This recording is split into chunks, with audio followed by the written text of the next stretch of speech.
Do you want to know how to buy crypto on Phantom Wallet? Well, it's just really easy and I will show you how to do it in just a few clicks. So to do that, head over first to your Phantom Wallet and then click onto this buy option right here. Click on buy and then from in there, just choose in here the cryptocurrency that you want to actually buy. For example, let's buy in here a Bitcoin. Let's choose in here this Bitcoin option and then just input right here the number of dollars that you want to spend buying Bitcoin. So for example, if you want to spend $1,000, you can see in here the number of Bitcoin it is equivalent.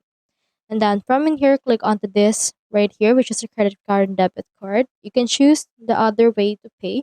Like for example, you can use Google Pay or credit card and debit card. Now we can also choose in here the providers and you can see in here the quotation for that. So different providers also gives you different exchange rates. So just choose the providers that will give you the lowest price possible. So I'll choose MoonPay right here. Click on this buy option. And then once you have done that, this will direct to the payment page where you just need to pay those amount that you have specified.